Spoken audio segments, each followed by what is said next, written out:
Ya está. Gracias. A ver, empecemos de una vez. Yo les había pedido que puedan revisar algunos temas, la primera clase.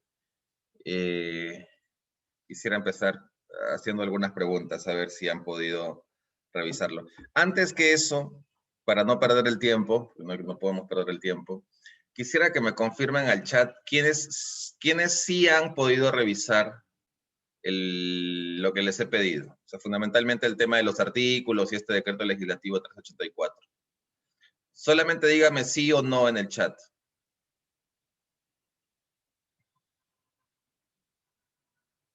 Solo una persona ha podido revisar, el resto no dice sí o no, o qué pasó.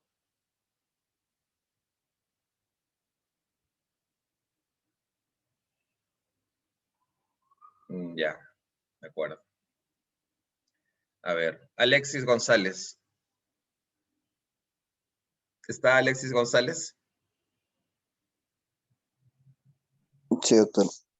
A ver, Alexis, cuéntame qué te ha parecido el decreto legislativo 384. ¿Puedes darme un par de modificaciones que haya hecho ese decreto?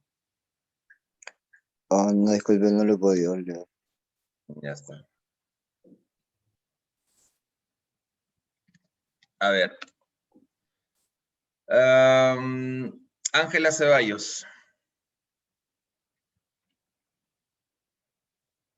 Buenos días, doctor. Hola, ¿cómo estás? Cuéntame, ¿pudiste leer lo que les pedí? No, doctor, en cuanto a eso, no. Disculpe. ¿Y que en cuanto a qué sí? Recuerdo que usted mencionó que tengamos en cuenta cosas sobre el acto jurídico y alguna otra norma que recuerdo haber apuntado. Ya, está bien. A ver, Cristian Puccio.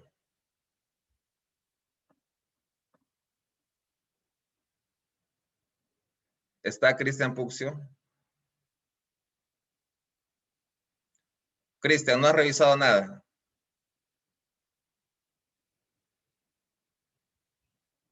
Ya, pero puedes chatear. ¿Has revisado o no has revisado?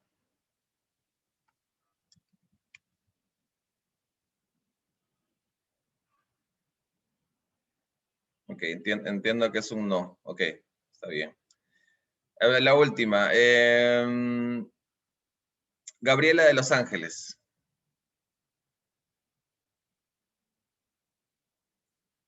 Sí, doctor, buenos días.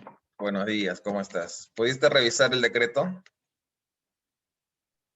No, doctor, en cuanto al decreto, no averiguó acerca de los otros artículos que había dejado de revisar. Ya, está bien. A ver, una más, una persona más.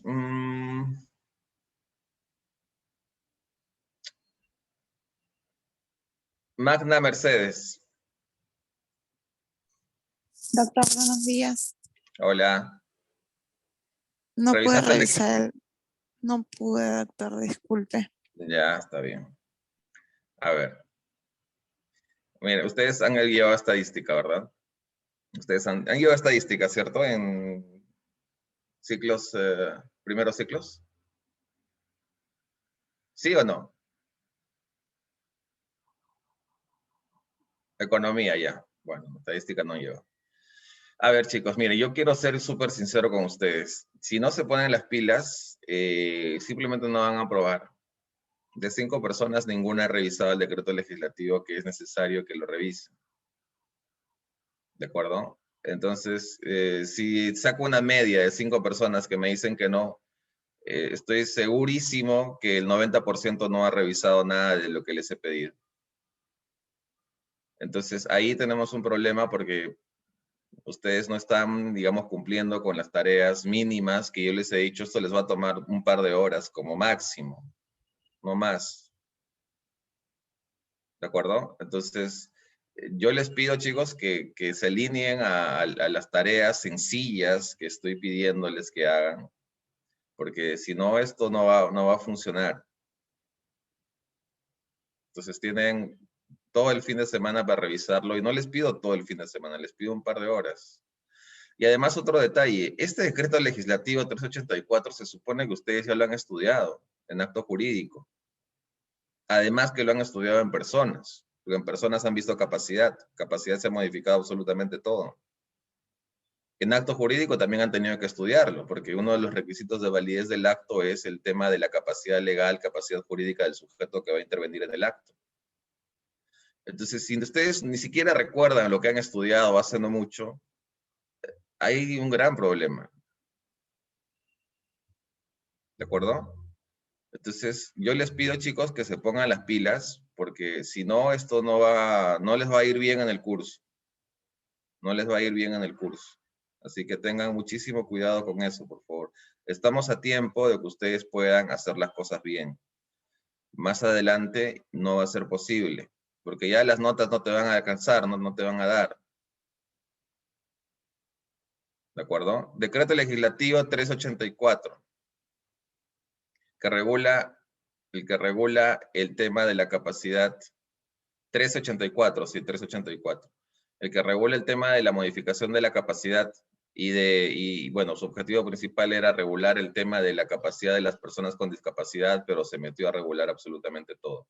A ver, alguien que sí, voluntario, alguien que sí haya revisado ese decreto legislativo.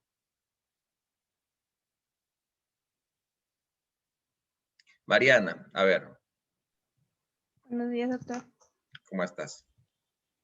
Bueno, lo que puedo destacar para lo que es el curso y que también recuerdo de mi clase de personas es respecto a al reconocimiento de la capacidad de la persona y también de que ya no hay discapacidad, sino hay limitación de la capacidad y que se reconocía a la mayoría de personas que podían realizar actos jurídicos. Y también que se incluía como una persona a la que se le puede dar un representante a la que está en coma. O sea, si usted sentado con... Bueno, mejor lo cito, que dice el artículo 44, capacidad de ejercicio restringida. Tiene capacidad de ejercicio restringida la persona que se encuentra en estado de coma siempre que no hubiera designado un apoyo con anterioridad. Ya está. Gracias. Gracias, Mariana Alcarraz. Yo estoy tomando nota de absolutamente todo, ¿de acuerdo? Así que ya les he dicho la primera o la segunda clase, creo que la primera, que yo voy a llamar únicamente 2 veces en el ciclo, los voy a llamar a todos, ¿de acuerdo? Y si es que ustedes responden y está todo bien, eso les va a ayudar muchísimo al final, ¿de acuerdo? Independientemente de los trabajos individuales que yo voy a dejar en el ciclo. Así que traten de participar, por favor, chicos. Daniel, cuéntanos. Sí, doctor, buenos días. Bueno, yo he podido revisar un poco también el decreto legislativo 1384 y bueno, para comenzar hablando un poco sobre la noción del acto jurídico, pues si bien en este decreto ha habido una modificación al artículo 140, que es, que es el inicio de la definición del acto jurídico, pero acá en el artículo, en el decreto, perdón, hay una cierta modificación incluso en el título y sobre uno de los elementos para que se reconozca como acto jurídico. Lo digo porque en el artículo 140 de nuestro Código Civil, si bien hay una definición del acto jurídico, eh, da una serie de disposiciones para su validez. Entonces, en el inciso 1 del artículo 140 dice agente capaz, pero en el decreto da una cierta modificación, donde corrige el inciso 1 diciendo de que hay una plena capacidad de ejercicio salvo las restricciones contempladas en la ley. Entonces, de una manera, con este decreto ha habido un cierto cambio solamente en el inciso 1, es lo que yo podría aportar. Ya, muchas gracias, Daniel. Briana. Sí, doctor, buenos días. Bueno, revisando el decreto, en realidad fue bastante controversial por el tema de que redujo la lista de las personas que serían incapaces, por así decirlo, en un afán de poder, en un afán de inclusión, se podría decir, pero que en realidad va a afectar la manera en que se van a desarrollar actos jurídicos, porque esto significa que una persona con, por ejemplo, que tenga una deficiencia ya sea psiquiátrica o en otros aspectos, podría ser capaz para la ley, lo cual la expone en realidad a muchas vulneraciones en realidad. Y también el tema que se modificó en la curatela, incluyendo los apoyos y salvaguardas, que también en realidad no le encontré mucha diferencia en el tema de, más parece un cambio técnico para poder facilitar, queriendo hacer como que inclusión a que las personas en vez de tener a un curador van a tener a un apoyo, pero más por ese lado, doctor. Ya está, muchas gracias, muchas gracias. Sí, tienes razón. A ver, ok chicos, alguien está pidiendo grupos del WhatsApp, la delegada, por favor, a ver si me ayuda con ese tema. Bien. A ver chicos, fíjense, voy a refrescar este decreto legislativo. Miren, la verdad era tan sencillo que lo que ustedes lo único que tenían que hacer era imprimir el decreto legislativo y si yo les pregunto algo, agarras y me leías cualquier artículo que modificaba cualquier norma del Código Civil y ya está, pero ni siquiera han podido hacer eso. No estamos en clases face to face para que yo pueda darme cuenta si revisaron o no, sino es un mínimo de diligencia, ¿de acuerdo? Voy a seguir preguntando sobre ese decreto, así que espero que lo tengan ya a la mano. Y sobre los otros artículos también voy a seguir insistiendo en eso porque es básico. Fíjense, solamente una regla o una idea general sobre este decreto legislativo para que lo tengan súper claro, ¿de acuerdo? Este decreto legislativo nace en una convención que es la Convención sobre los Derechos de las Personas con Discapacidad, que es un instrumento del derecho internacional aplicado y, digamos, que ha tenido su origen en la Organización de las Naciones Unidas, en la ONU, ¿de acuerdo? Hace más de 10 años. Y lo que ocurre es que con este decreto legislativo se quería traer a la legislación interna todos los principios que en este instrumento internacional se habían acordado por las Naciones Unidas. Y lo que ocurre es que en un plano teórico, que luego se ha visto en el decreto legislativo y también se ha visto con mucha mayor claridad en esta convención, repito el nombre de la convención, Convención sobre los Derechos de las Personas con Discapacidad. Le voy a pedir a la delegada o a cualquiera de ustedes, terminando la clase, que al grupo de chat de WhatsApp me hagan acordar para que yo les envíe un artículo. He escrito algo sobre esto, súper concreto, que lo pueden leer en 20 minutos, 15 minutos, ¿de acuerdo? Para que más o menos tengan una idea sobre este asunto. Decía que lo que decía esta convención, con lo cual estoy completamente de acuerdo, era lo siguiente.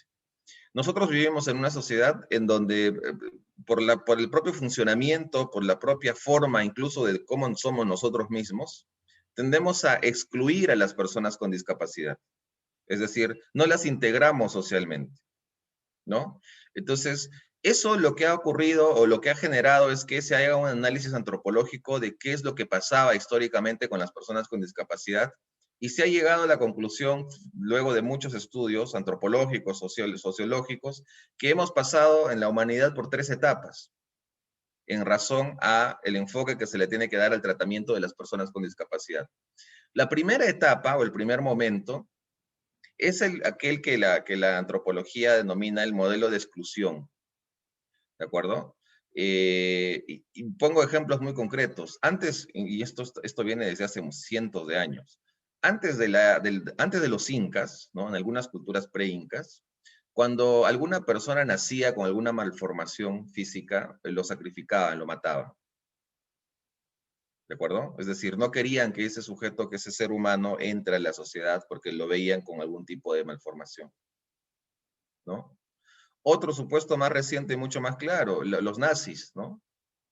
Ellos querían una raza pura y querían exterminar a personas que de plano, por ejemplo, nacían con algún tipo de malformación.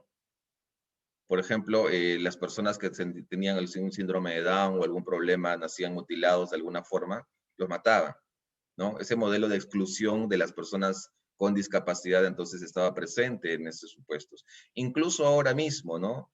Hay una muy delgada línea con el aborto eugenésico, ¿no? Cuando el feto tiene algunos problemas, por ejemplo, es un feto acéfalo, ¿no? Que apenas nazca tiene minutos nada más para que viva y luego va a morir Entonces, en algunas circunstancias se permite que a esa persona que tiene algún grado, algún tipo de discapacidad, no se la permita ingresar como un ser humano, como un ciudadano, ¿no?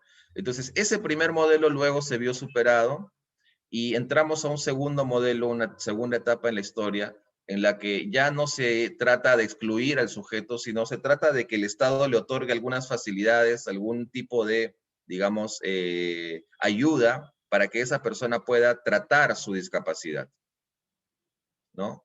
Entonces, ahí se habla, por ejemplo, el título que se le da es el modelo de la inclusión. ¿Qué significa eso? Que el Estado, a través de diversas políticas públicas, lo que va a hacer es tratar de ayudar y dar soporte a la persona con discapacidad, pero su visión es individual, solamente está enfocado en esa persona con discapacidad.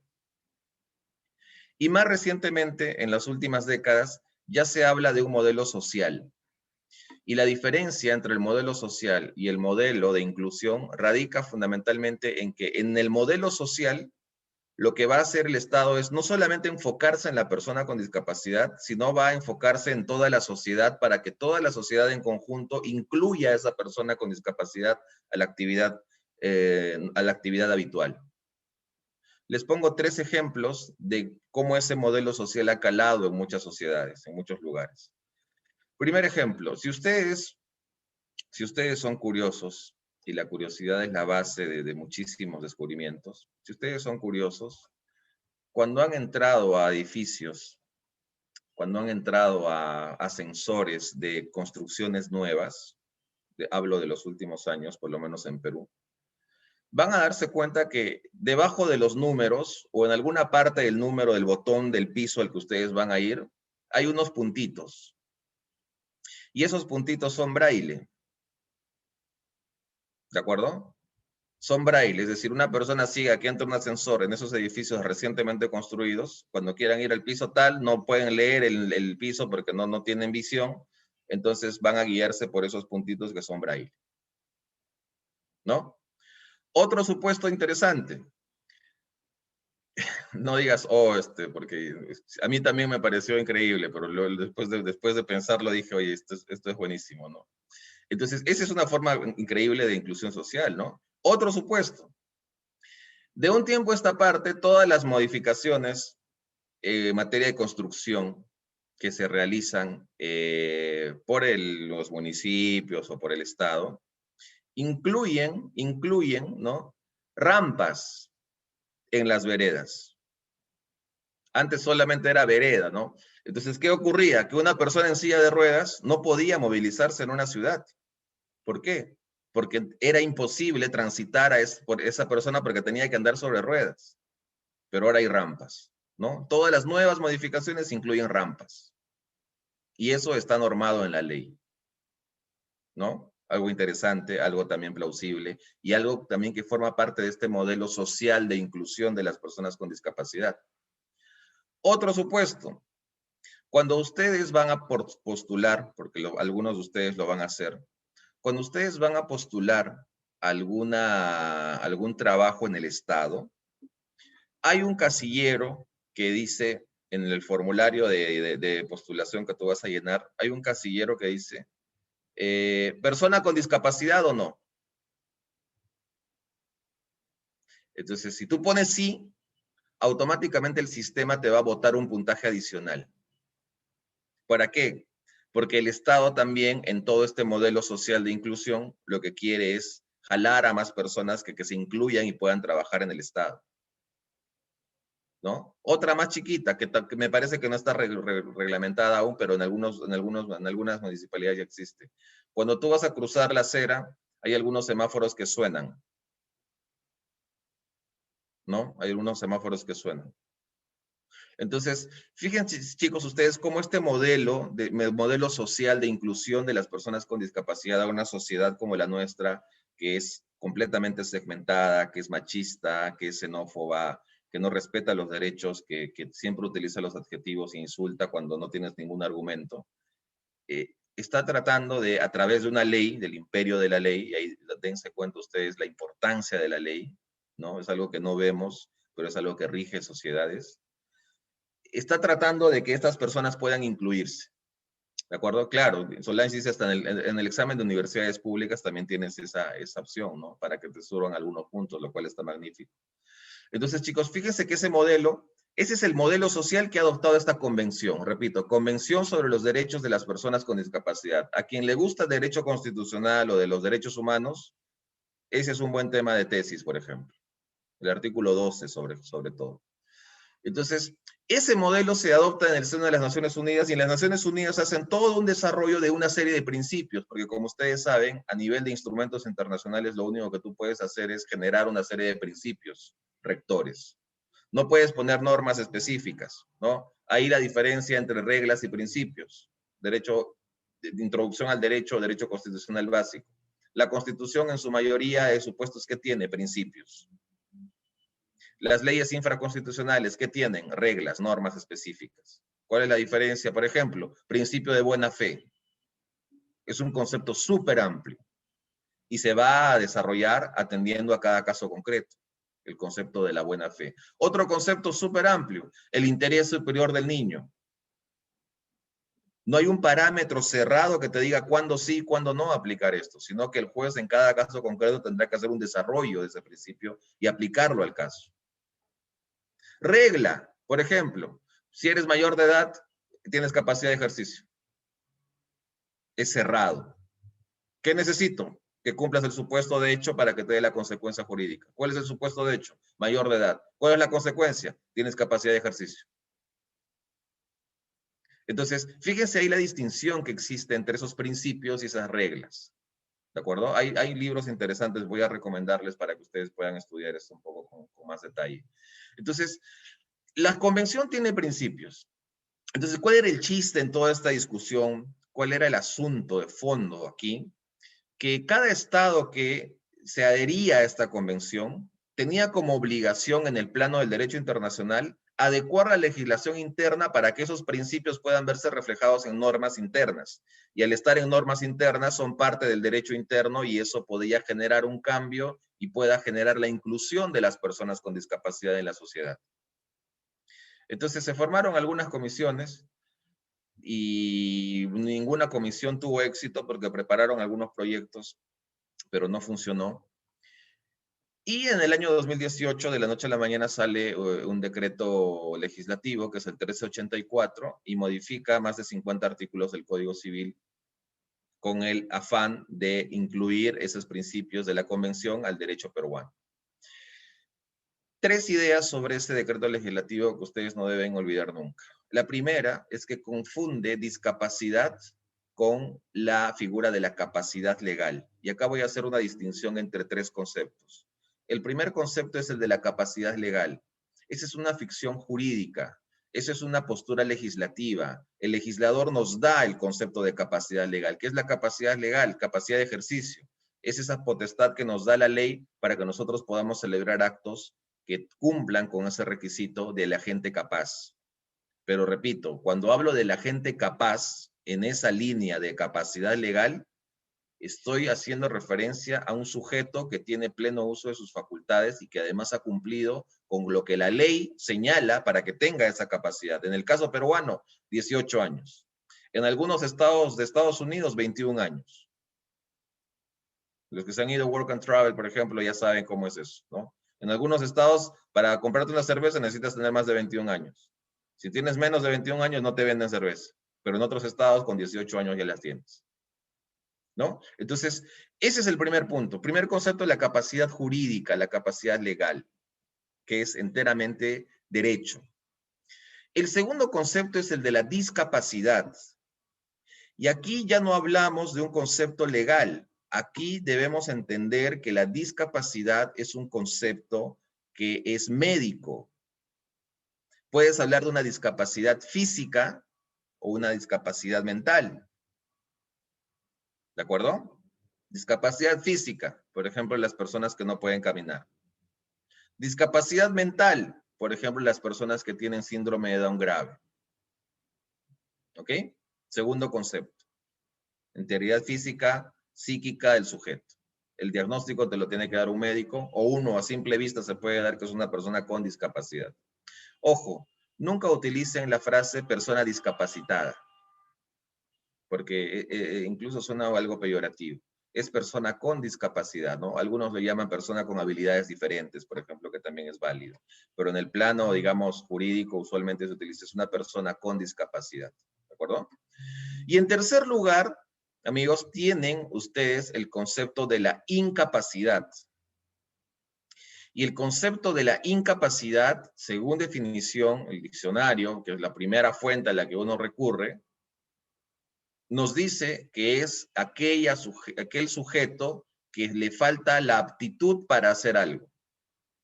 Por ejemplo, ustedes han sido incapaces de revisar el 384 para esta clase. No han tenido esa aptitud de poder revisar la norma, de estudiar la norma, de revisarla. ¿De acuerdo? Yo, por ejemplo, si pesaría 150 kilos, sería incapaz de correr la maratón de Nueva York. ¿Ok? Entonces, la incapacidad incluso tiene un contenido peyorativo, porque a nadie le gusta que le llamen incapaz. Pero nada tiene que ver con la discapacidad, ni con la capacidad legal o con la capacidad jurídica. Entonces, esos tres conceptos deberían entenderse en ese sentido. ¿Ok? Ahora, capacidad legal con discapacidad van por cuerdas separadas. Ejemplo, una persona que está en silla de ruedas, ¿es una persona con discapacidad? Sí. ¿Pero es una persona a la que se le puede limitar la capacidad de ejercicio? No. Porque nada tiene que ver lo uno con lo otro. Esa persona en silla de ruedas puede ir, puede leer un contrato, puede firmar un acto, puede asumir deudas, puede pagar obligaciones. Porque es cierto que es una persona con discapacidad, pero es una persona que tiene capacidad legal, capacidad de ejercicio, plena. Entonces, como dense cuenta, hay supuestos en los que van por cuerdas separadas. Lo uno no afecta a lo otro para nada. Pero va a haber supuestos, chicos, en los que ambos conceptos se van a cruzar. Y cuando se crucen, el derecho tiene que llamar ahí a poner orden y aplicar alguna norma para dilucidar algún tipo de problema que se origine entre el choque de ambos conceptos. Ejemplo, una persona con síndrome de Down grave, ¿es una persona con discapacidad? Sí. Y la pregunta que surge ahí es, ¿el derecho debería limitar la capacidad de ejercicio de esa persona con síndrome de Down grave? Y yo creo que sí, porque esa persona no tiene sentido de la realidad. No entiende, en su mayoría, qué es lo que está ocurriendo alrededor. Es intuitivo. No podría entender, por ejemplo, el contenido de una cláusula resolutoria expresa. O tú no le podrías explicar más o menos, para que más o menos él entienda en qué supuesto podría aplicarse el pago de una obligación solidaria pasiva. Porque no lo va a entender. Entonces, ¿cuál es ahí la piedra de toque para definir si es que las personas con discapacidad pueden o no ver limitado su capacidad legal? ¿Cuál era el punto ahí fundamental que siempre además ha estado y que tendría que estar presente? Es el concepto del discernimiento. ¿De acuerdo? El discernimiento. A ver, ¿a qué edad tienen discernimiento ustedes? O el general, el ser humano. ¿A qué edad creen ustedes que ya pueden tener discernimiento? En el chat pueden ponerlo. 18 dicen ya. ¿Alguien otro? 16. ¿Otro? 18, doctor. ¿Otro? 15, 14. Ya estamos bajando. 114 dicen, ya te pasaste un poco. 10 años dicen. ¿Qué más? ¿O quién da menos? A ver, chicos. El concepto del discernimiento está íntimamente vinculado a una capacidad que tiene el ser humano de distinguir algo bueno y lo malo desde lo más elemental. ¿De acuerdo? Y esa capacidad tú la tienes más o menos, según ciencia, entre los 6 y los 8 años. Ahora, yo sé que algunos recién van a tener discernimiento a los 18, a los 20, a los 22, pues ya, pero esa es otra historia. Médicamente lo tienes entre los 6 y los 8 años. ¿De acuerdo? Distingues lo bueno de lo malo. ¿Qué es una persona con discernimiento que tiene que ir a su clase de contratos? Una persona que sabe que tiene que estudiar lo que le han pedido que estudie para su clase. ¿Por qué? Porque está diferenciando ahí lo bueno de lo malo. ¿Qué es lo malo? Que vas a entrar a la lista negra en donde no has respondido nada. ¿Qué es lo bueno? Que has estudiado, no por los puntos, sino porque tú quieres aprender, quieres saber más. Ahí hay un discernimiento, por ejemplo. ¿De acuerdo? Otro supuesto, aquel en el que, para hablar algo muy concreto y muy común además, ya te engañó tu flaco, tu pareja te engañó, ya, y le perdonaste. Entonces, ahí hay discernimiento o no hay discernimiento. ¿No? Yo digo que las personas merecen una segunda oportunidad, pero eso no es en todos los casos. Hay casos y casos, ¿no? Entonces, chicos, el discernimiento lo tienes entre los 6 y los 8 años. Y ese concepto elemental de discernimiento, donde tu mamá te dice, no te vas a comer todos los chocolates, pero tú sabiendo que te han dicho que no, y sabiendo que está mal, te los comes igual todos, va a ir subiendo de nivel en el tiempo, hasta llegar a un nivel de discernimiento que, por ejemplo, en el derecho se conoce como un deber de diligencia alto, ¿no? No le vas a pedir el mismo nivel de diligencia a un médico neurocirujano que a una persona que ha trabajado toda su vida en el campo arando la tierra, y a quien le debemos todo lo que nos alimentamos, todo lo que consumimos. Entonces, los niveles ahí de entendimiento de muchas cosas varían. Esa capacidad de distinción varía. ¿De acuerdo? Entonces, el discernimiento debería ser la piedra de toque, la piedra fundamental para entrar a esa división, esa bifurcación entre capacidad legal y limitación de la capacidad legal a razón de la persona con discapacidad. Pero ¿qué es lo que ha hecho el decreto legislativo 384? Y ahí entro al segundo punto. El primer punto era distinguir estos tres conceptos. Segundo punto. Lo que ha hecho el decreto legislativo 384 ha sido eliminar el término discernimiento del código. ¿De acuerdo? Si ustedes buscan en el código, yo por lo menos no lo he encontrado. Si alguien lo encuentra, que me lo pase al chat. Todos los artículos que mencionaban la palabra discernimiento han sido eliminados. Tienes el artículo 43, tienes el artículo 1975, 1976, tienes el artículo 1358. Se han eliminado. ¿Por qué? Porque quienes han modificado el código, que además no eran civilistas, y eso lo he dicho en muchos foros y me ha caído un apanado, no era porque no son civilistas. Un civilista no puede modificar algo así en esos términos.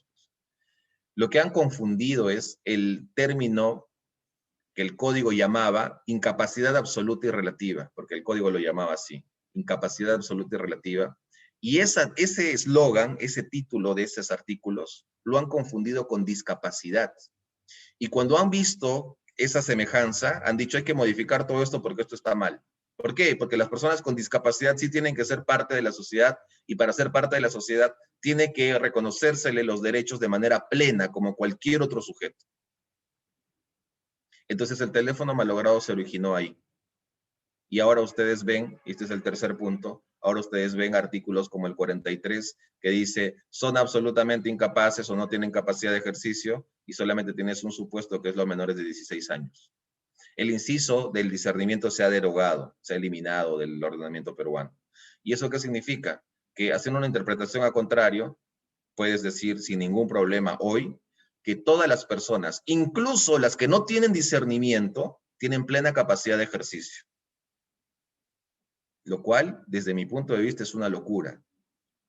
Porque no puedes darle plena capacidad de ejercicio a una persona que no entiende la realidad, que no entiende lo que está ocurriendo a su alrededor. Evidentemente, las personas que sí tienen esa capacidad, para mí, debería dárseles todos los derechos y todas las facultades para poder celebrar todos los actos que quieran, porque entienden lo que está ocurriendo, van a entender lo que están firmando. En cambio, a una persona que no tenga esas facultades, ¿qué va a pasar? Le hacen firmar un documento, le agarran el dedo, huella digital, y ya me debes tanta plata. Asunciones de deuda, transferencias de inmuebles.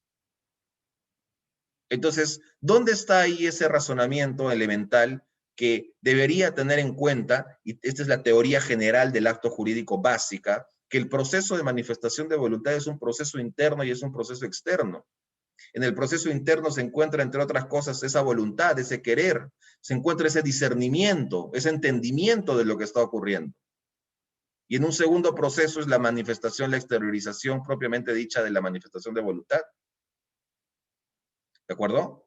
Entonces, mucho cuidado, chicos, con ese decreto legislativo que les pido que puedan revisarlo. Y hay uno que a mí me da, por no decirlo menos, me da mucha curiosidad. Fíjense nada más en el artículo 44, inciso 9, que dice, tienen capacidad de ejercicio restringida los que están en estado de coma. Entonces la pregunta es, si uno está en estado de coma, ¿cómo se le va a limitar la capacidad de ejercicio si está en estado de coma? Es como si estuvieses dormido. Tú cuando estás dormido, ¿se te limita esa capacidad de ejercicio? ¿No? Cuando estás roncando ahí durmiendo hasta las 11 de la mañana y no vas a tus clases de contratos, ¿se te limita la capacidad de ejercicio para cuando estás en ese estado? No. Y el estado de coma es un estado, por eso se llama estado de coma, del que vas a salir en algún momento, si es que sales en algún momento, dependiendo de la gravedad. Pero no por eso se te tiene que limitar la capacidad de ejercicio, porque ahí estos nuevos legisladores han confundido dos conceptos. Una cosa es la titularidad del derecho que tú tengas, que lo tenemos todos, y otra cosa es la posibilidad de ejercer tus derechos. Cuando tú estás durmiendo y cuando estás en coma, eres titular de todos los derechos que el ordenamiento jurídico te da. Pero no puedes ejercerlos pues porque estás durmiendo, porque estás en estado de coma. Entonces, ¿por qué una ley me va a decir se restringe relativamente tu capacidad de ejercicio cuando estás en estado de coma? Es algo completamente absurdo. No tiene ningún sentido. Y si ustedes van a leer el 384 con ojo crítico, van a darse cuenta de que están ahí ustedes en presencia de la peor modificación que ha tenido el Código Civil desde que ha entrado en vigencia en el 84. Para mí es la peor modificación. Ahora, por su compañera pregunta, ¿los que están en estado de coma serían incapaces absolutos?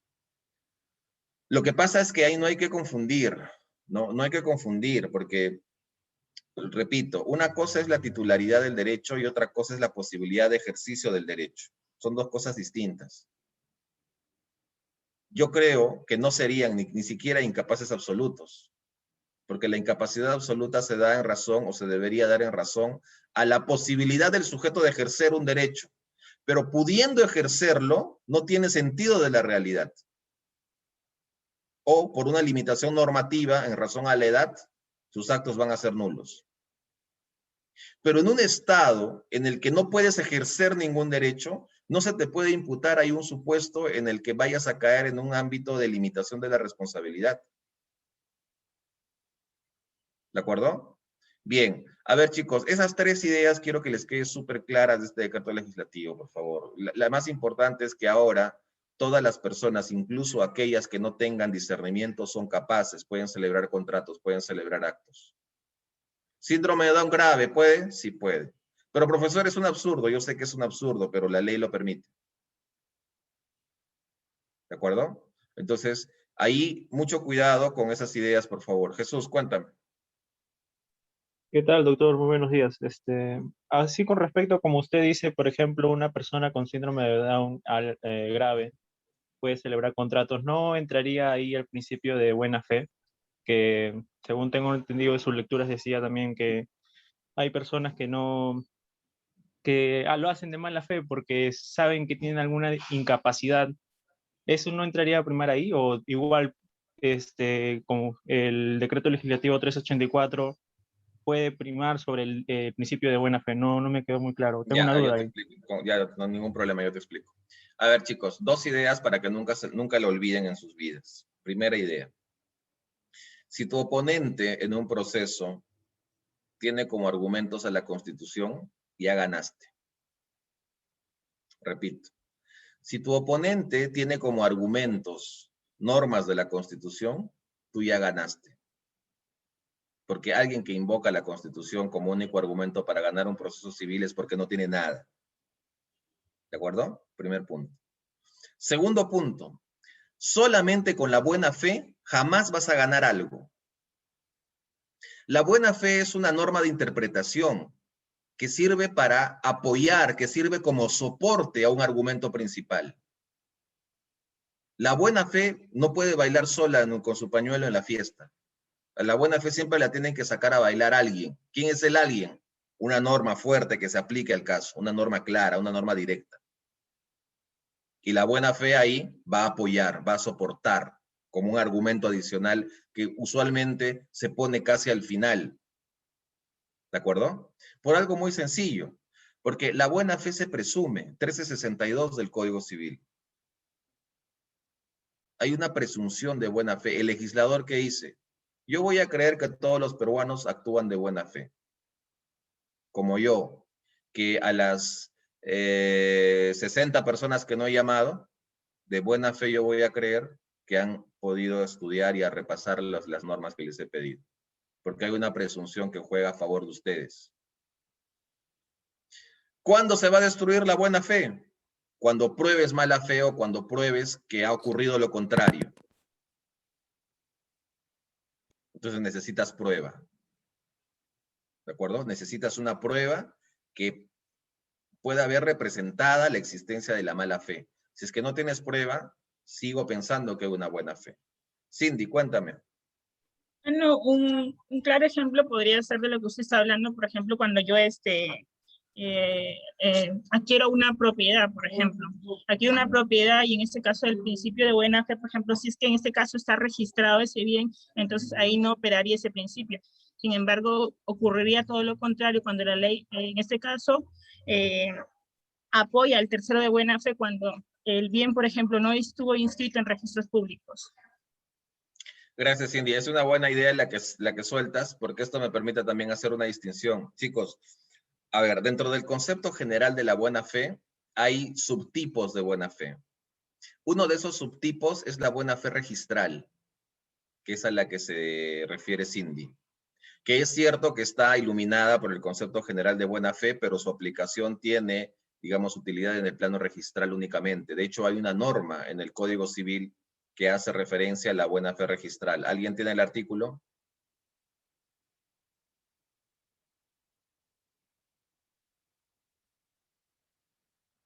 ¿Alguien tiene el artículo de la buena fe registral? 2014, doctor. 2014, que Ajá. les he pedido también que revisen. Y parece que nadie ha revisado. Por eso les he dicho, revisen 2012, 2013, 2014. 2014, buena fe registral.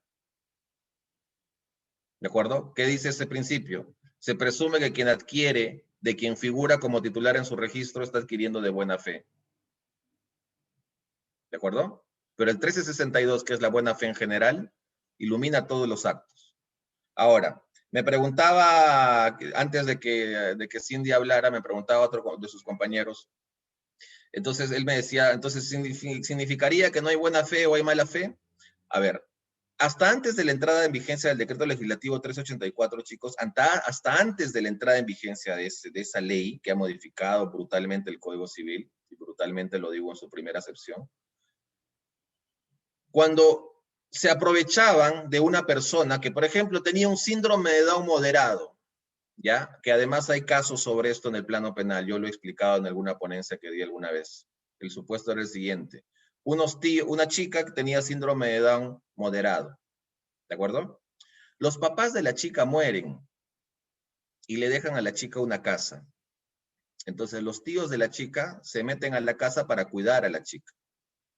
La chica cumple mayoría de edad y los tíos, que ya no sabían qué hacer, lo que hacen es, le hacen firmar un contrato de compra-venta a la chica sobre el inmueble.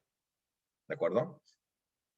Y ese mismo día que le hacen firmar la compra-venta a esta chica sobre el inmueble, transfieren a un tercero el bien. Los tíos lo transfieren a un tercero. ¿Para qué? Para cubrirse de ese tercero adquirente de buena fe. Seguramente ustedes en derechos reales ya lo han estudiado. ¿Qué es lo que ocurre con esa figura del tercero adquirente de buena fe? Si es que el contrato entre la chica y los tíos es declarado nulo, se cae, esa nulidad no va a afectar al tercero, porque el tercero adquirió de buena fe. ¿Para qué se realiza eso? Se realiza para salvar la propiedad. Estos pillos que han engañado a esta persona en el primer acto, que es un acto declarado nulo por cualquier razón, esa nulidad ya no va a alcanzar a ese tercero. Se va a proteger al tercero porque ha actuado de buena fe, ha actuado confiando en que quien le ha vendido el bien no tenía ningún problema. Entonces, en este caso que les cuento, eso ha ocurrido. Y algunos otros familiares de la chica con síndrome de edad moderado se dan cuenta de que vendieron la casa, de que le hicieron vender a esta chica la casa, entonces presentan una denuncia y ahí entran el fiscal y plantea un delito de estafa. Y buena parte del argumento de la fiscalía radicaba en normas civiles, porque se hablaba ahí de un aprovechamiento en razón del estado en el que esta persona con discapacidad, con síndrome de edad moderado, se encontraba. ¿De acuerdo? Entonces, la pregunta es ahí, si no hubiese existido norma, como en ese año existía, hablo del 2017, que decía, tienes el artículo 43, no hay discernimiento, y tienes el artículo 44, personas que no pueden manifestar su voluntad o con síndrome de Down. Si no hubiera tenido el fiscal esas normas vigentes en ese momento, en el caso que les estoy contando, no hubiera podido solicitar la nulidad de todo. Pero sí pudo hacerlo.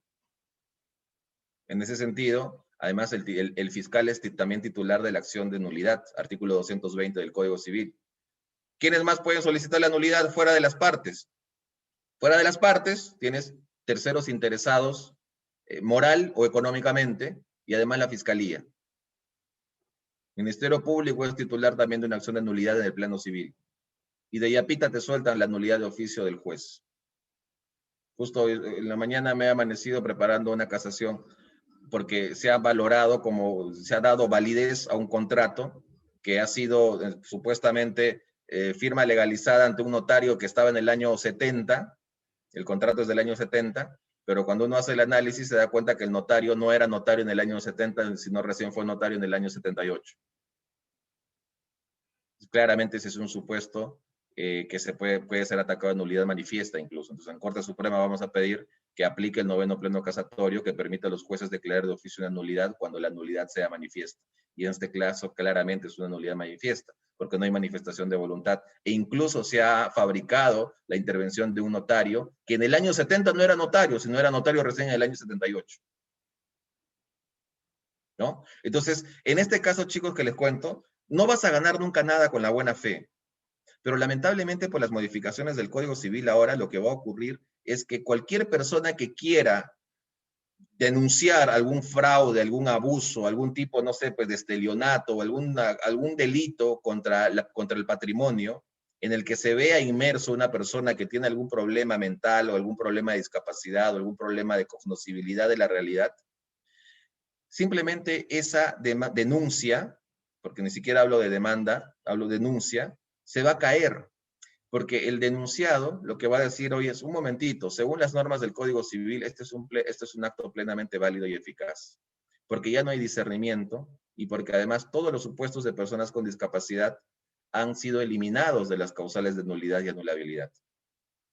Entonces, tu supuesto de aprovechamiento, tu supuesto de fraude, tu supuesto de delito contra el patrimonio, no tiene sustento. Entonces, fíjense la importancia y lo peligroso de esta modificación, ¿no? Ahora, yo sé, y con esto termino, yo sé que existen muchísimos casos, chicos, en donde se quiere dar una lectura ya en un plano supralegal de las finalidades de este decreto legislativo. Pero la verdad es que la norma, como está redactada, es terriblemente mala. Entonces, resumen. Primer punto. Diferencien ustedes de ahora en adelante capacidad legal, discapacidad e incapacidad. Olvídense de decir y mencionar el término incapacidad. Eso no existe más.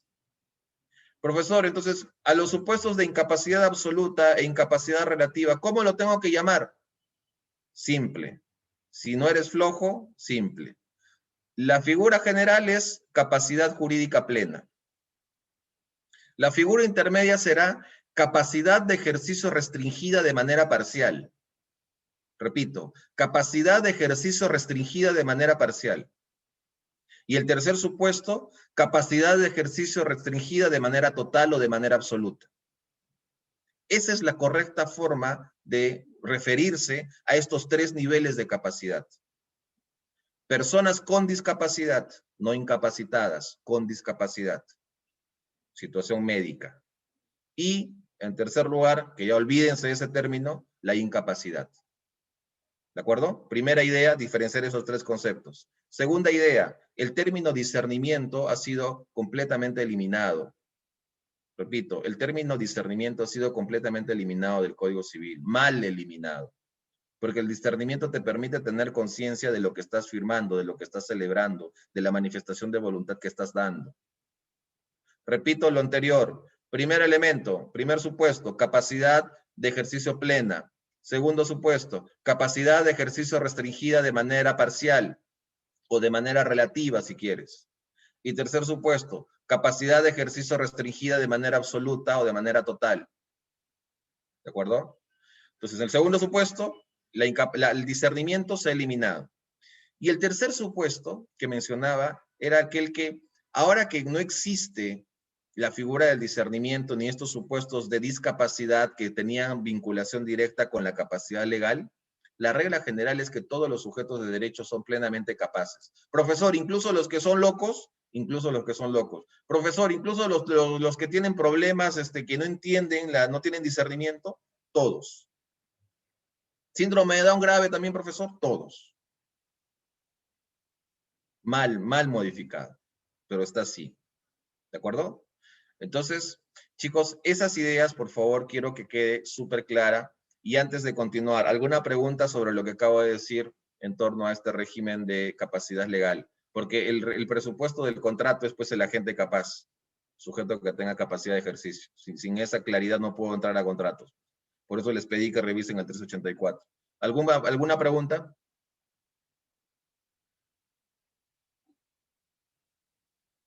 Les ha quedado claro, ¿verdad?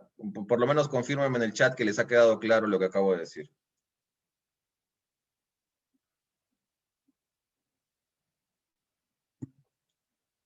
Y ojalá, chicos, ojalá que de ahora en adelante tengan y no olviden lo que les acabo de decir. Mira, nos hemos levantado 8 de la mañana. Yo nunca he asumido una clase a las 8 de la mañana, jamás. Porque yo duermo tarde, yo duermo a las 3, 4 de la mañana. Pero dije, voy a hacer un esfuerzo a ver si mi horario puede cambiar, pero no va a cambiar nunca. Entonces ya probablemente sea la última vez que asuma clases tan temprano. Pero fíjense ustedes que hasta hace una hora de repente no tenían claro lo que acabo de explicar. ¿De acuerdo? Pero ahora necesito que ustedes tengan claridad sobre eso. Revisen la norma.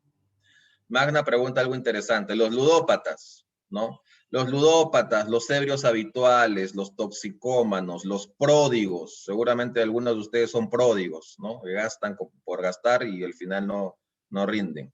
Fíjense. Estas personas, digo, repito, ludópatas, toxicómanos, ebrios habituales, pródigos, malos gestores, ¿ok? Estas personas entran dentro del supuesto de capacidad de ejercicio restringida de manera relativa. Relativa. Profesor, ¿qué necesito para eso? Necesitas una sentencia que así lo declare. Yo me acuerdo de un caso que no salió a la prensa porque lo manejamos bien. En el anterior estudio en el que trabajaba, hace 2021, 2015 habrá sido. Nos llama y nos lleva una consulta del hijo de una persona muy conocida vinculada al ámbito de la moda. Y nos pide una reunión, llega a la reunión y se aparece con una serie de documentos y nos dice, doctores, ¿saben qué? Necesito que se declare a mi mamá incapaz absoluta. Y nosotros, él vino con esa idea. Entonces le decimos, ¿qué ha pasado? Miren estos recibos, miren estas cuentas. Y esta señora, vinculada al ámbito de la moda muy conocida, gastaba diario en el casino, diario, más o menos entre 10,000 a 12,000 dólares. Diario. ¿De acuerdo? Montón de plata. Y este hijo, que además vivía en el extranjero, nos decía, es evidente, doctores, que si es que mi mamá sigue este ritmo, yo me voy a quedar sin un sol, no voy a recibir herencia para nada. Entonces yo necesito proteger mis intereses también. porque además tengo familia, tengo hijos, ¿no? Yo dentro mío decía, pero hijito, trabaja, pues, no estés esperando a que te chorree, te caiga la plata de mamá o de papá para que tú puedas vivir, trabajas, algo. Dentro mío decía, pero obviamente no lo podía decir, pues, ¿no? Y entonces hacemos el análisis y el pata, cuando nos viene la consulta, quería que nosotros iniciemos un proceso en donde se le pueda declarar a esta persona como incapaz absoluta, ¿no? Y ahí surge la primera pregunta. ¿Podrías tú declarar a esta persona como incapaz absoluta por ese riesgo, por esa pérdida que tiene? Y la respuesta es que no. ¿Por qué? Porque para entrar a un supuesto de incapacidad absoluta necesitas la causal. Y en ese momento, chicos, la única causal que existía era menor de 16 años, que no era el caso, y una persona que no tenga discernimiento, que tampoco era el caso. Ahora, si querías lucharla, podrías entrar a un supuesto de falta de discernimiento, pero eso se te caía fácil. ¿Por qué? Porque cualquier juez iba a hacer un análisis o cualquier psicólogo iba a hacer un análisis, una pericia, y iba a determinar que la señora sí sabe diferenciar lo bueno de lo malo, si tiene sentido de la realidad. Entonces, por incapacidad absoluta no iba. Entonces, llevamos el caso a una incapacidad relativa, que ya saben que ahora se llama capacidad de ejercicio restringida de manera relativa. Y nosotros entramos ahí en un supuesto análisis de qué causal podría ser. ¿A ustedes se les ocurre alguna causal? De las 4 causales que he mencionado, ¿esta señora podría entrar en alguna causal que he mencionado? ¿En qué inciso está la del ludópata, Mariano? ¿En qué inciso del 44? Ya saben que deben tener, chicos, ya saben que deben tener su código en la mano. A ver, mala gestión, dicen. Mala gestión es, no me hablen del ludópata, porque el ludópata no está. A ver, ¿qué dice el inciso 4 y el inciso 5? Alguien que lo lea, por favor. A ver, alguien que pueda leerlo. Inciso 4 e inciso 5. Doctor, buenos días. Dale. Sí, el inciso 4 dice los pródigos y el inciso 5 los que incurren en mala gestión. A ver, ¿puedes leer todo el 44, por favor? Ya, doctor. Capacidad de ejercicio restringida. Hay un detalle ahí, solamente con el título. Capacidad de ejercicio restringida. Los que han modificado el 44 todavía no la tienen clara. ¿Por qué? Porque ese artículo es capacidad de ejercicio restringida de manera relativa. Solamente se han quedado con la primera parte. ¿De acuerdo? 43, ¿qué dice? Capacidad de ejercicio restringida de manera absoluta. 44, capacidad de ejercicio restringida de manera relativa. Ese es el eslogan, ¿de acuerdo? Sigue. Ya. Tienen capacidad de ejercicio restringida. Inciso 1, los mayores de 16 y menores de 18 años de edad. El 2 y el 3 están derogados. El inciso 4, los pródigos. El inciso 5, los que incurren en mala gestión. Inciso 6, los ebrios habituales. Inciso 7, los toxicómanos. Inciso 8, los que sufren pena que lleva anexa la interdicción civil. Inciso 9, las personas que se encuentren en estado de coma siempre que no hubiere designado un apoyo con anterioridad. Ya. A El ver, último pregunta. fue modificado por el artículo. No, ya está, gracias, gracias. Pregunta, ¿este es un supuesto, el caso que les cuento, de pródigo o de mala gestión? ¿Mala gestión? ¿Por qué?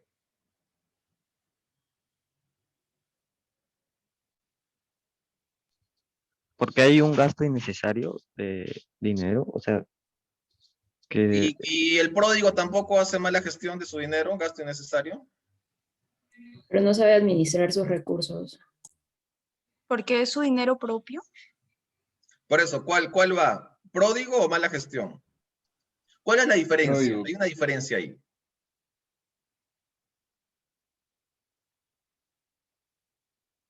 A ver, la diferencia es la siguiente.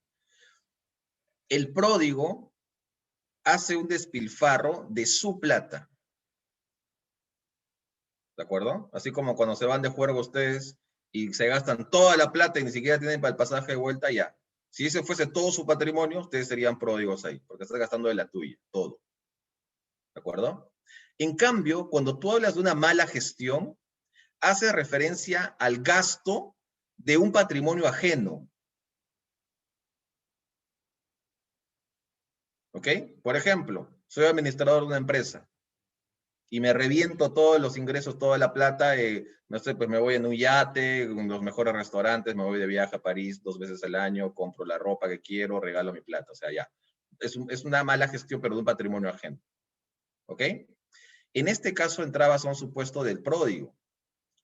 ¿Por qué? Porque la ruta del dinero era que la señora no gastaba plata de la empresa de modas que tenía, sino la ruta del dinero era que gastaba plata que era de sus cuentas. ¿Ok? Pero acá viene lo más interesante. Entonces, 10, 12 mil dólares diarios, y cuando uno ve esos montos, al mes más o menos estaríamos hablando de por lo menos 350 mil dólares mensuales solamente en casinos. Y era muy conocida en los casinos, además. Entonces, ahí haciendo el análisis, ya terminó la entrevista con el hijo, le decimos vamos a darle una respuesta.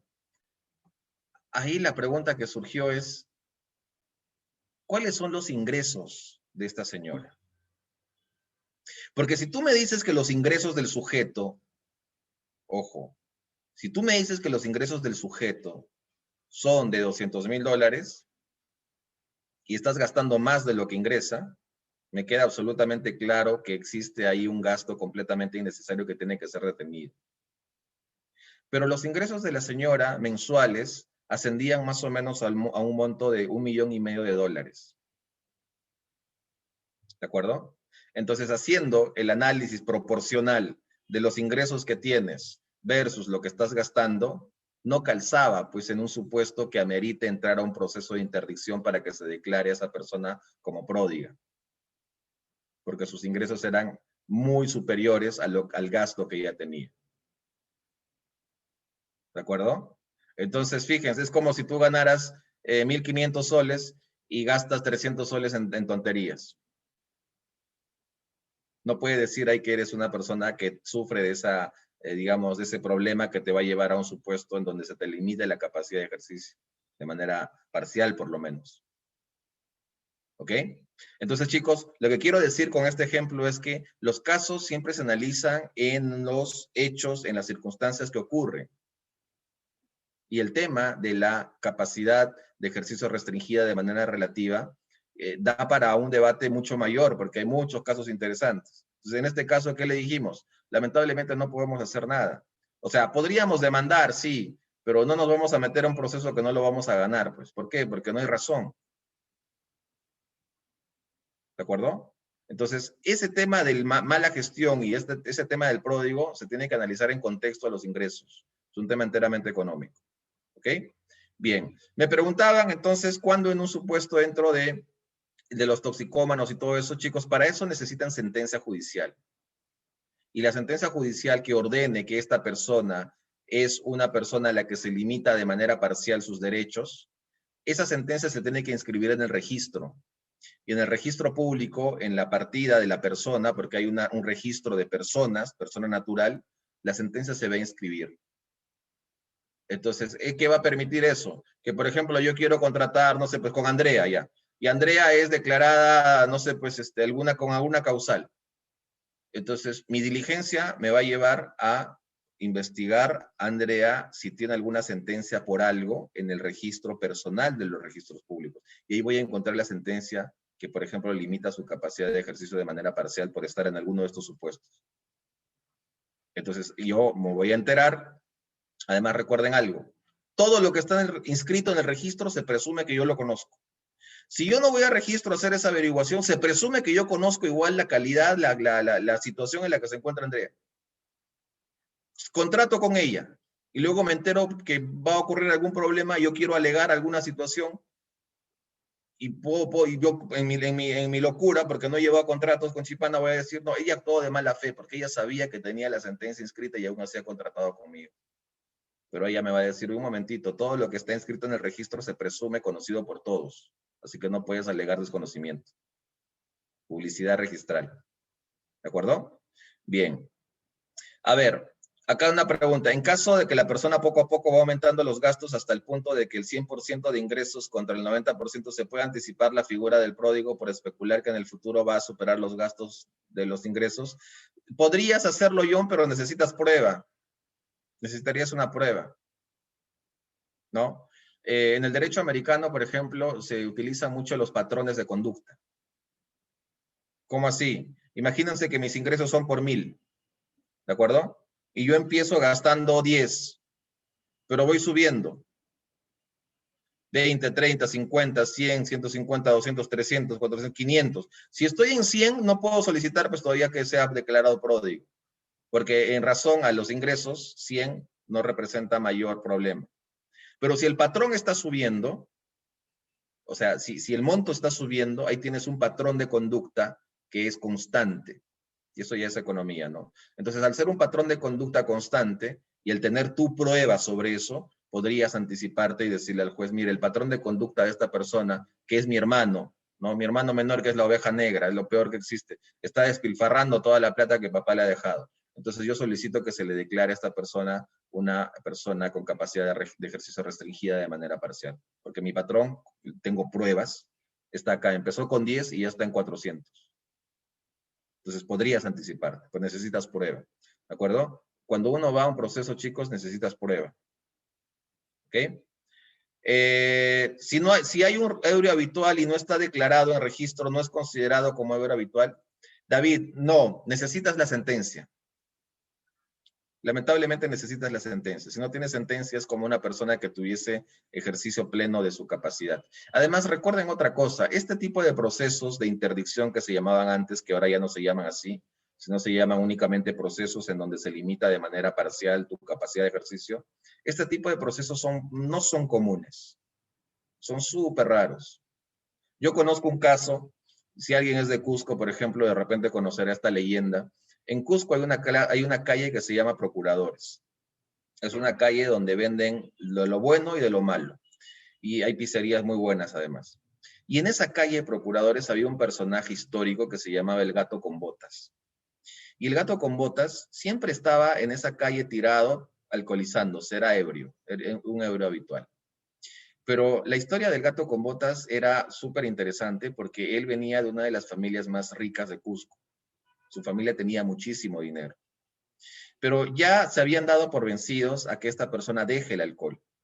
Entonces, cada cierto número de días iban familiares o los empleados de la familia, lo buscaban porque siempre estaba en esa calle, lo levantaban, lo llevaban a la casa, lo bañaban, lo limpiaban todo y le daban algo de dinero. Estaba un poco bien ahí y luego el Gato con Botas nuevamente salía a comprar alcohol, se alcoholizaba porque era muy conocido, además amigo de todos, y terminaba nuevamente en esa calle tirada, ¿no?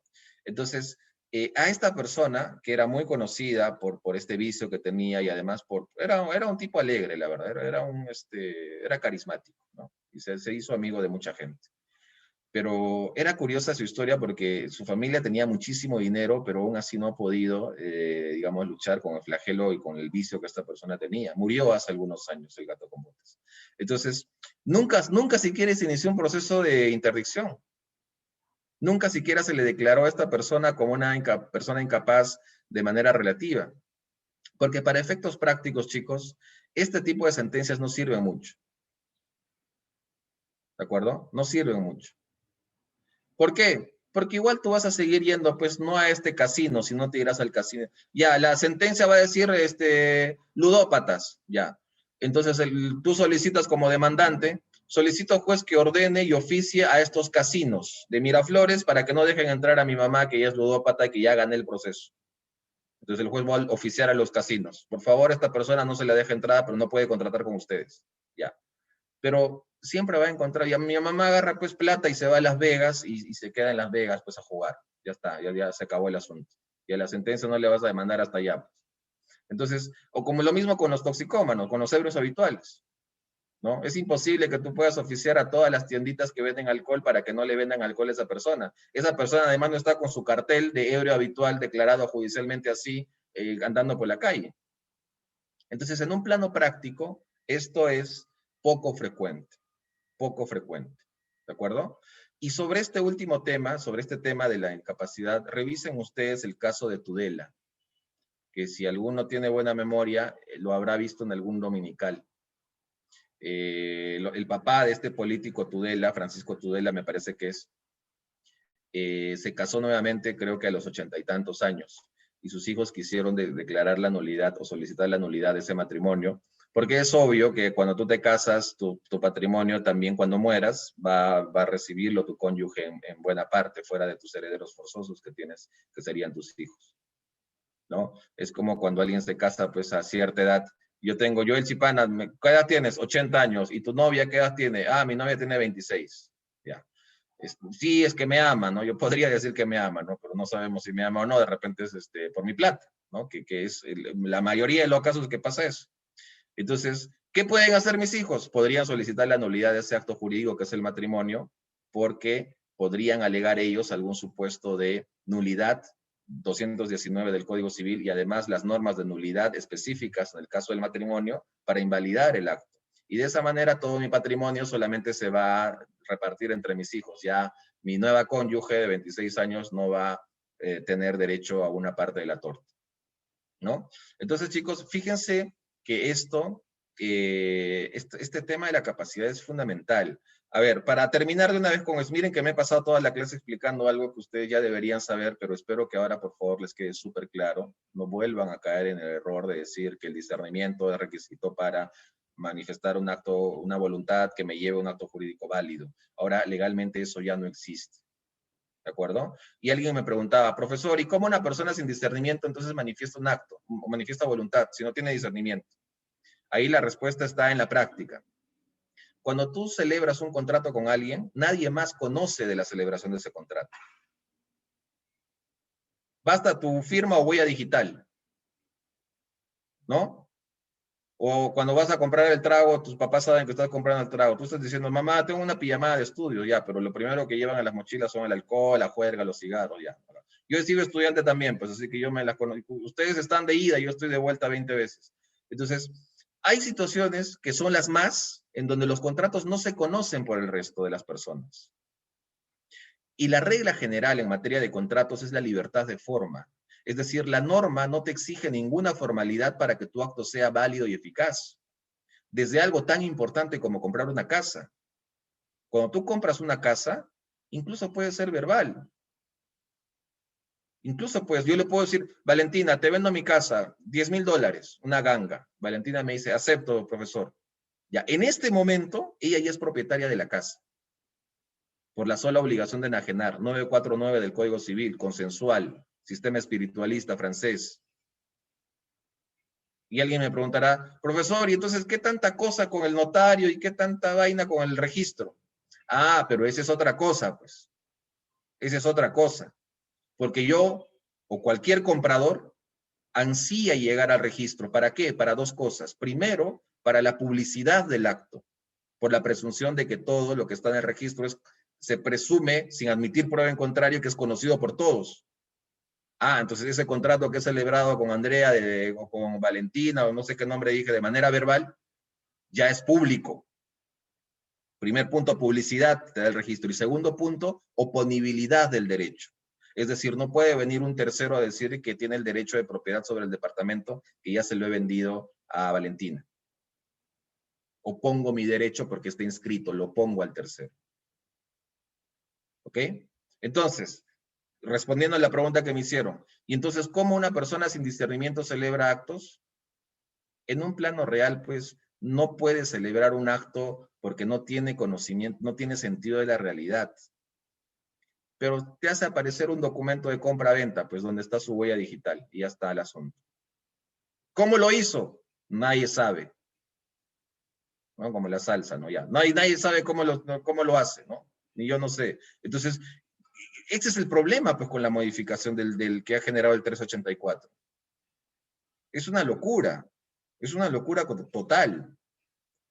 Ojalá, pues, que esta modificación cambie, ¿no? Ojalá que algo pueda pasar para que volvamos a la normativa anterior, y sobre la normativa anterior, ojo, mi crítica es al decreto legislativo, no a la convención. Yo estoy 100% de acuerdo con la convención, me parece magnífica la convención, además muy necesaria. Vivimos en un país en el que lamentablemente al estar en situaciones de subdesarrollo no nos hacen entender que en realidad todos tenemos y gozamos los mismos derechos. No es un favor que le estamos haciendo a ellos, es una obligación que como sociedad tenemos. Y debemos respetar a todos. Y el nivel de respeto no solamente significa mirarlos de igual a igual, sino también entender que la funcionalidad de una sociedad exige que ellos puedan incluirse en ella de manera libre, de manera cómoda, de manera viable. ¿Se imaginan ustedes el tremendo problema hasta para ir a un restaurante que no tiene las rampas para una persona en silla de ruedas? O sea, ¿se darían ustedes estarían tranquilos? No sé si han visto alguna situación de ese tipo, yo la he visto muchas veces. Y es realmente lamentable. Y cada vez que yo voy y veo algo así, siempre le pregunto al chico del restaurante, ¿por qué no ponen una rampa? ¿No? Si pueden poner una rampa. Entonces hay cositas, chicos, que hay que ir pensando, ¿de acuerdo? El derecho está en muchos escenarios, así que este decreto legislativo, que tiene una intención buena, pero en el camino ha hecho las cosas malas. No olviden que el camino al infierno está lleno de buenas intenciones, ¿no? Cuando te quieren engañar, cuando te quieren llevar por el mal camino, hay buenas intenciones aparentemente, ya, pero te están llevando a un lugar, a un escenario en el que no debes entrar. ¿Ok? Bien. A ver, ya me he demorado toda la clase explicando esto. ¿Alguna pregunta? A ver, ¿alguna pregunta final? Chicos, ¿ha quedado claro en todo caso? O alguna pregunta, si alguien tiene algún interrogante. Ese es momento para preguntar, porque ya no voy a hablar más sobre este tema. Doctor, buenos días. Yo tengo una pregunta. A ver, cuéntame. En el caso de esta persona que ha sido declarada, como usted dio el ejemplo de pródigo, esta señora, ¿no? Pongamos que sí se le haya declarado porque sobrepasaba, ¿no? O a una persona cualquiera. ¿Qué se hace con sus cuentas, doctor? Porque esa persona va a seguir ganando dinero en sus cuentas personales, ¿no? Y se le hace un levantamiento porque ya estás infringiendo algo muy personal de esa persona, ¿no? Valga la redundancia. Y otra pregunta que tenía, y a las personas estas que son ya declaradas incapaces, relativos o restringidos, ¿qué se hace a la hora de realizar un acto jurídico? O sea, sí pueden realizarlo, pero más adelante se le declara nulo o simplemente no pueden realizar. Ya está, gracias, Elizabeth. Gracias. A ver, sobre el tema de las cuentas de esta señora. Ahí depende, pues, qué es lo que has pedido, ¿no? Digamos, el hijo que hubiera pedido que se le declare o que se limite la capacidad de ejercicio porque es pródiga, ya. Ahí, por ejemplo, se ha tenido que pedir también alguna medida de intervención para la administración de las cuentas de esta señora. Y que, por ejemplo, mensualmente solamente se le permite a esta señora gastar tanto, ¿no? Esa es una alternativa. O sea, el derecho permite la tutela de un conjunto de intereses. Y una de las herramientas que tiene para cautelar esos intereses es que se permita la administración de los bienes a Joel Chipana de un tercero. Pero obviamente todo eso tiene que estar pedido en el proceso judicial. Si no lo pides, el juez no puede romper congruencia y darte algo que tú no has pedido. ¿De acuerdo? Entonces ahí tendrías que entrar a ese escenario. Uno. Esa idea de que, pero si es su plata, si es su vida, ya. A ver, yo soy muy liberal en ese sentido. Y yo creo en la libertad de las personas. Y yo creo que las personas hacen lo que mejor les convenga que tienen que hacer. Yo no tengo por qué meterme en sus vidas. ¿De acuerdo? Así como creo que no tienen por qué meterse en mi vida privada. Mi vida privada, que es casi prácticamente inexistente porque me dedico a trabajar y el temas académicos, no significa que yo me permita que se metan en temas muy puntuales, que es mi vida privada, y así como yo no me meto, no quiero que se metan en mi vida privada, yo respeto la vida privada del resto. Y uno de los aspectos fundamentales es el desarrollo y la voluntad que una persona tiene de hacer con su vida lo que quiera. Porque claramente en este caso estás hablando de una intervención del Estado, de una persona que tiene discernimiento, que es mayor de edad, que ya sabrá qué hace con su plata. Pero eso ya es una cuestión de teoría normativa, incluso, si se quiere, ideológica. Tienes dos escenarios marcados. En el camino hay matices, pero tienes el escenario en el que el Estado puede intervenir o tienes el escenario en el que el Estado no debe intervenir. Si no debe intervenir el Estado, entonces no deberíamos tener normas como esta, que me privan a mí de hacer con mi plata lo que me dé la gana. ¿De acuerdo? Pero tenemos en ese sentido el Estado que sí interviene a través de este tipo de normas. Yo sé que es su plata, yo sé que debería hacer lo que ella quisiese con su plata, pero tenemos normas de este tipo. ¿De acuerdo? Entonces ahí cabría una administración. Y la segunda pregunta de Elizabeth, no recuerdo, ¿podrías repetirla por favor rapidito para... Sí, doctor, claro. La segunda pregunta era, a la hora de realizar un acto jurídico, ¿esta persona puede realizarlo? Ah, ya. Ahí yo les pido que revisen el 1358 del Código Civil, que lo vamos a estudiar también. La norma del 1358 dice, en los casos del toxicómano, ebrio habitual, mal gestor, pródigo, etcétera, solamente estas personas solamente pueden celebrar actos jurídicos relacionados a las necesidades ordinarias de su vida. Todo lo demás no lo podrán realizar siempre y cuando el juez establezca y qué cosas no van a realizar.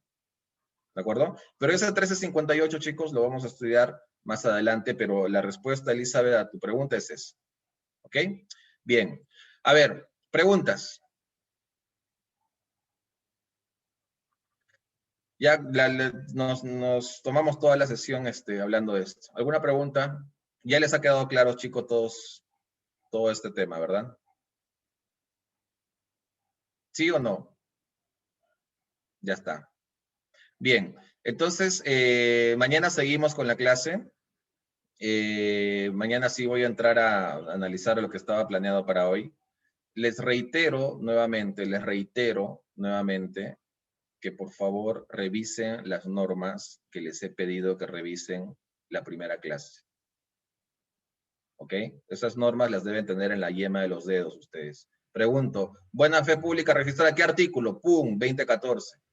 Principios del pago, ¿qué artículo? Principio de identidad. Doctor, el artículo tal, necesito que juguemos así, porque ustedes tienen que entrenarse para tener esa habilidad, ¿de acuerdo? Necesito que tengan claro eso, porque si no, no vamos a avanzar. ¿Ok? Entonces, voy a pasar por esta vez la lista a las personas que no han respondido, les voy a perdonar por esta única vez. Pero desde mañana ya sí voy a anotar todas las intervenciones positivas. Obviamente las intervenciones positivas de hoy les voy a tener en cuenta, pero a las 5 personas que he llamado y que no han revisado nada, les voy a perdonar solamente por esta vez. ¿De acuerdo? A partir de mañana ya, chicos, les pido que por favor estén alineados. Bien, entonces si no hay preguntas, ya nos vemos el día de mañana. Conéctense temprano, por favor. Ya saben que empezamos siempre 8:05, ¿de acuerdo? Pero traten de llegar temprano siempre, si no se pierden algunas ideas que son importantes para el avance. Bueno, entonces nos vemos el día de mañana. Un fuerte abrazo para todos. Háganme acordar lo que les he pedido que me hagan recordar, que ya no sé qué les he pedido que me hagan recordar, pero háganme recordar eso. Seguramente lo han anotado, se me ha olvidado. En el grupo de chat del WhatsApp. ¿De acuerdo? Ya, un abrazo para todos. Cuídense, chicos.